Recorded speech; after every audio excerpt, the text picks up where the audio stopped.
Salamo fa fito amby sivifolo ka ny andininy faharoambin'ny folo mivaky toy izao zany amin'ny anaran'i Jesosy.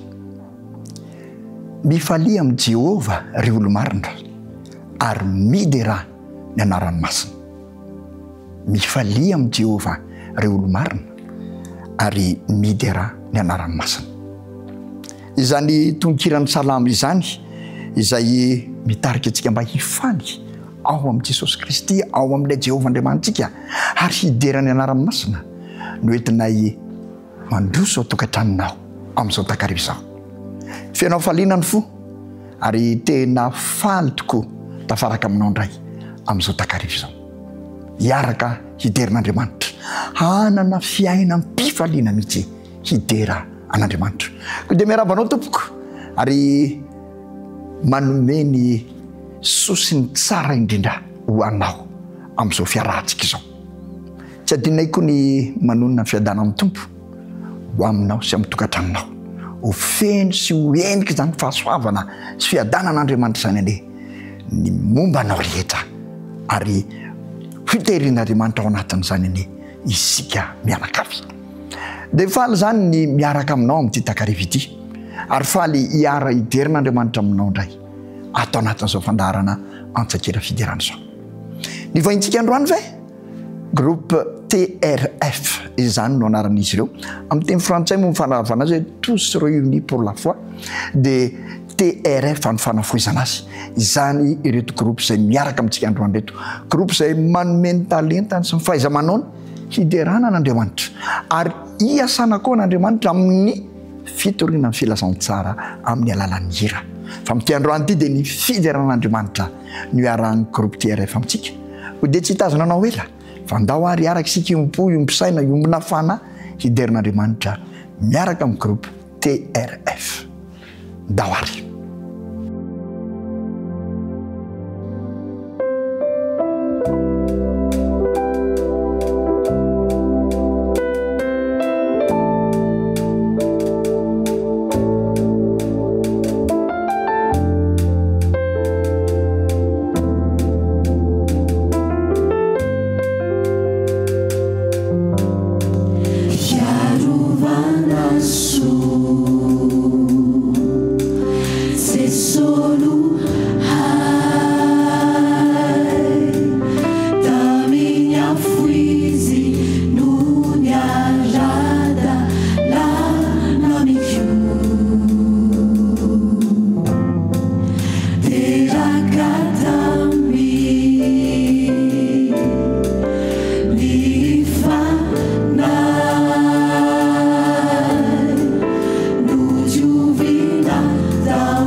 tanterana nisanjiny tompore mahery raha sendra solafaka mianje rakahory mahatra manirery hasandra tony vavaka fareny tia mibeba iana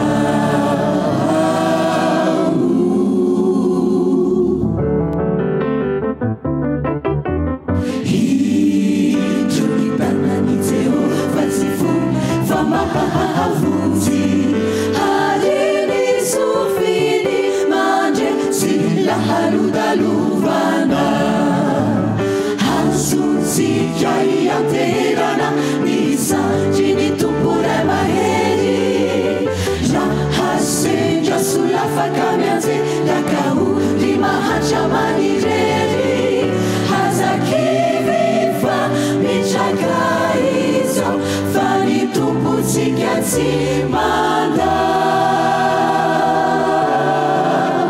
dia hambaro fauavizo lepamunzi tenatiana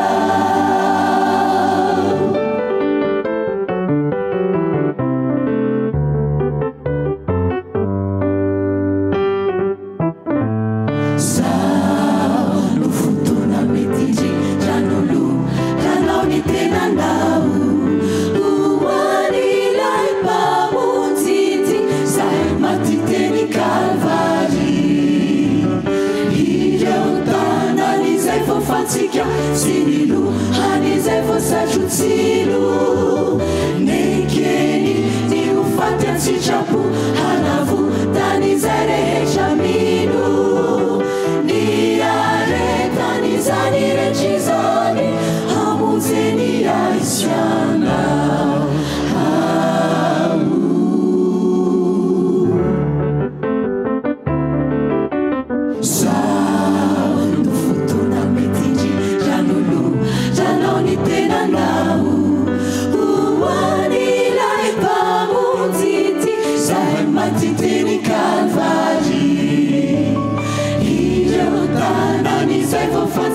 Sinilu hanizai vosajutsilu nekeni ni ufate ansichapu hanavu tanizai rehetra minu kuatelali nyatsunivalio hatuluri azinifuna misy anjaraso aviamitra tefiainana manjakizay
Isorantsika Andriamanitra ny amin'izay tapany voalohany zay ny rahantsika tamin'ny groupe TRF ary avelantsika izy ireo akaina kely sotroran kely araka ny mahazatra sika kosa andre andray ny tenin'Andriamanitra dia andray torohevitra fohy andray fanentanana avy amin'ny tenin'Andriamanitra ny amin'ny tokony hidirantsika n'Andriamanitra indrindra ny amin'ny toetran'Andriamanitra izay mendrim-piderana tokoa koa amin'ity androany ity dia te hisarika ny saitsika hoe maninona moa no tokony hiderin'Andriamanitra isika mendrim-pideran'Andriamanitsika satria ny toetra ny maizy azy mihitsy no mendrika hoderaina raha mijery ny tantaran'ny vahoaka an'Andriamanitra isika zanak'Israely dia ao amin'ny boky 10 voalohany amin'ny Baiboly ny Pentateuque na reo boky 10 voalohany Genesis, Exodus, Leviticus, Numeri, Deutéronomie dia tena milaza ny Genesis moa dia milaza ny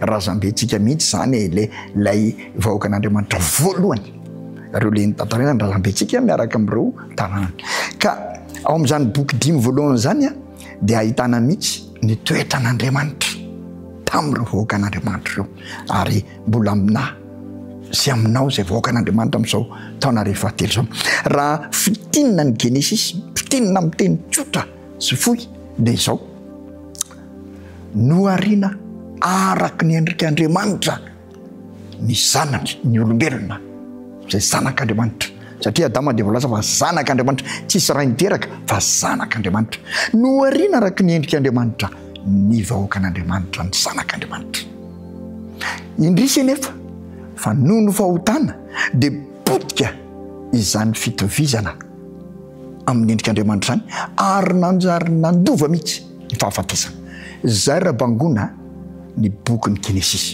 ary ny Genesis dia milaza mihitsy amin'ny 9 fa miresaka vatapaty zany hoe vatapaty nitondrana ny nofo mangatsika ny Josefa andeha hody any amin'ny tany Kanana zany hoe tena miresaka ny tsara indrindra ny boky ny Genesis nefa potika ny fahotana ary dia Andriamanitra no nanao fanavotana ohatrika izao mivoalaza ao amin'ny Nehemia toko 7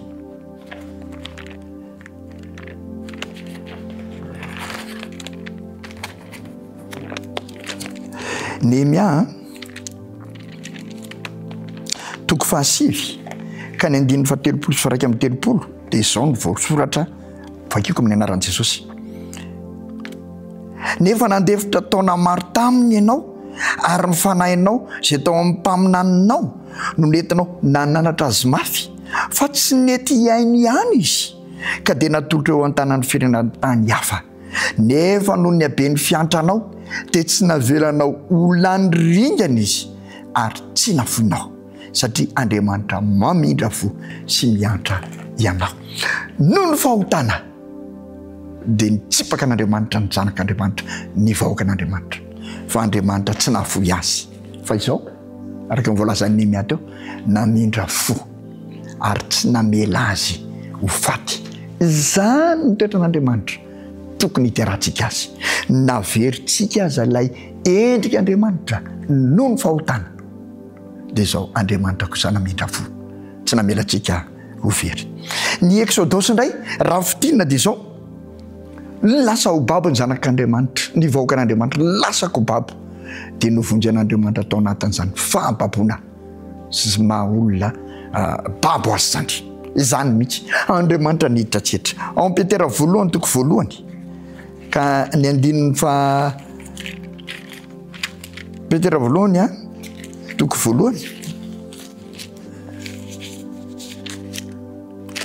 ka ny andininy fa 7:20 sy ny fa 7:20 dia misy an'izao teny izao ny anaran'i Jesosy namakina azy fa fantatrareo fa tsy zavatra mety ho simba tahaka amin'ny volafotsy sy ny volamena no nanavotana anareo tamin'ny fitondran-tena-dala izay azonareo tamin'ny netin-drazana fa ny rason'i Kristy toy ny rano zanak'ondro tsy misy kilema ary tsy misy petipetana tao anatin'ny fahababon'ny fahotana izaho sy ianao tao anatin'ny fahababona ny vahoaka an'Andriamanitra tany Egypta sy ny rehetra fa novonjen'Andriamanitra navotan'Andriamanitra ary izaho sy ianao koa dia navotana tamin'ny rason'i Kristy.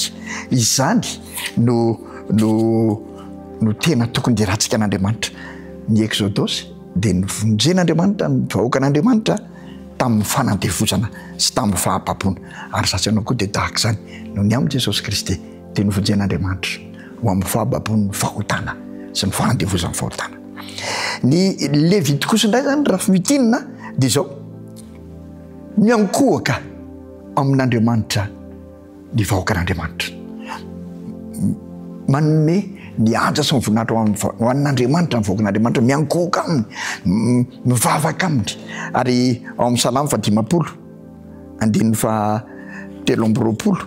dia izao ny voalaza hoe ny anaran'i Jesosy zay manatitra fanatim-pisaorana no manome voninahitra ary zay mitandrina ny lalany no anehoako ny famonjen'Andriamanitra. Ny zanak'Andriamanitra zany dia izao asaina Andriamanitra hanatra fanatim-pisaorana ho azy iankohaka eo aminy. Marina fa tsy maneriteny ny Andriamantsika fa manasa ka ny bokin'ny Levity kosa dia izany mihitsy fanasan'Andriamanitra dia nomen'Andriamanitra ny taritarina rehetra mba hafahany miankohaka eo aminy ary izay ny tenen'Andriamanitra amin'ny Salamo 50 izay manatitra fanatim-pisaorana ho ahy no manome voninahitra. Andriamanitra mihitsy no mitarika antsika eo amin'izany ka raha manatanteraka izany araka ny taritarin'Andriamanitra isika dia manome voninahitra azy. Ny bokin'ny Nomery indray dia izao ny vahoaka an'Andriamanitra mandeha manao dimakany amin'ny tanina mpanantenaina. Izany mihitsy mandeha nandritra ny 70 taona makany amin'ny tanina mpanantenaina dia amin'ny bokin'ny Nomery iny misy mitantara an'izany be dia be ny fanisana ny zavatra rehetra nataon'ny zanak'Israely ary eo amin'ny Exodosy 3 ka ny andininy fa 7:20 dia izao no voalaza amin'ny anaran'i Jesosy ary hoy izao hitondranao hiakatra aho ho afaka amin'ny fahoriana aty Egypta ho any amin'ny tany ny Kananita sy ny Hitita sy ny Amorita ary ny Perizita sy ny Hivita ary ny Jebosita ho any amin'ny tany tondratry nono sy tantely. Andriamanitra mihitsy no mitarika dia nandeha tamin'izany lalana izany toerana ho any amin'ny tany tondratry nono sy tantely zany. Izany nitondran'Andriamanitra ny zanak'Israely. Andriamanitra mendrika io dia Andriamanitsika mitaritarana antsika ary mandrakitiny dia mitaridarana antsika ho any amin'ny tany Kanana dia ny karanan'ny lanitra.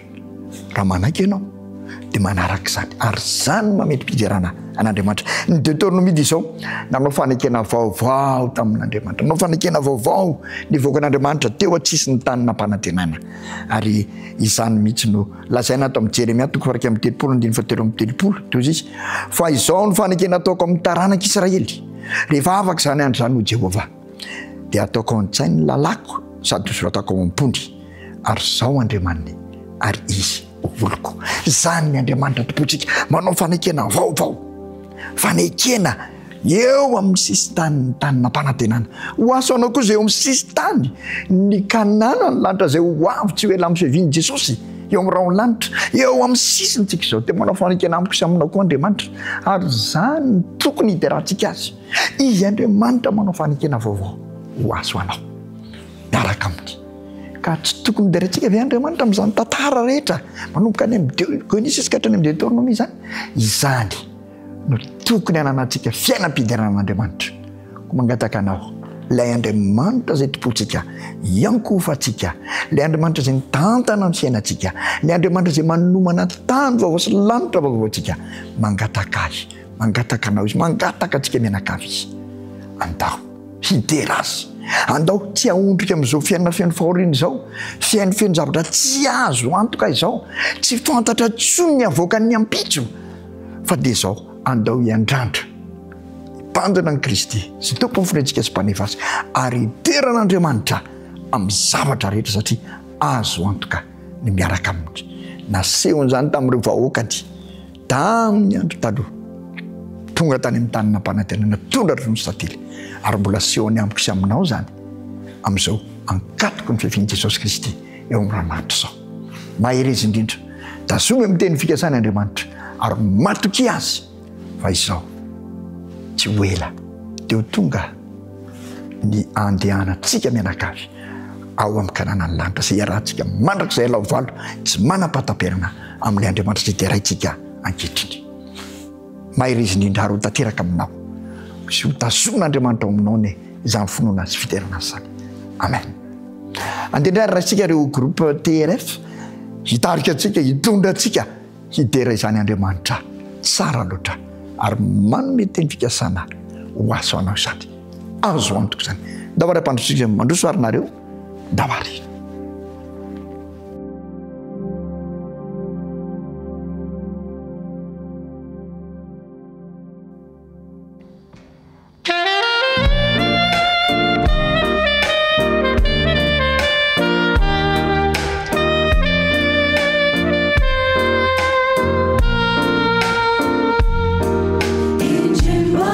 Tuku, nifu, nirara,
Saorantsika Andriamanitra ny amin'ny fotoana izay niarahantsika indray androany.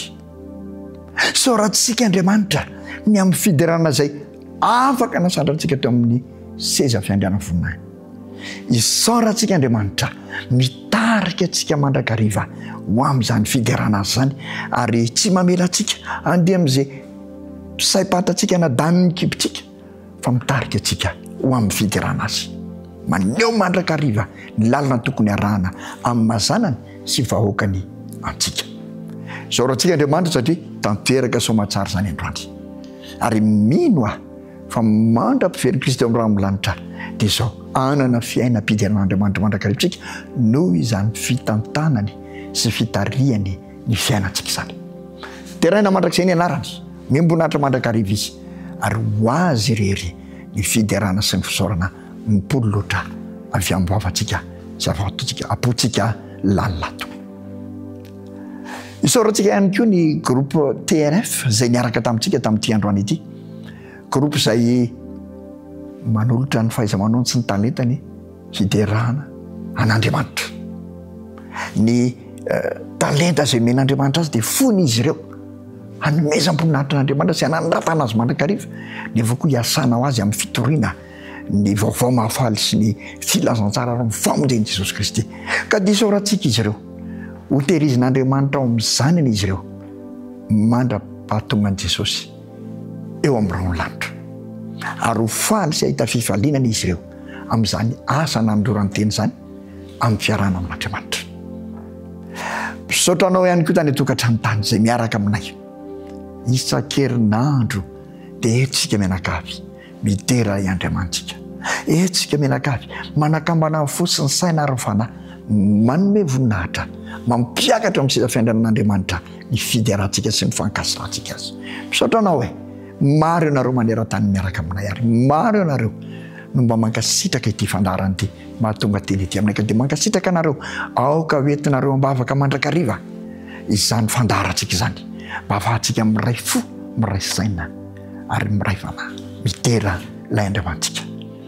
Tahirin'Andriamanitra mandrakarivana ianao ary omen'Andriamanitra tsy hanehoany zava-bahagaka mandrakariva amin'ny fiainanao satria mpidera azy sy vonina hidera azy. Amen.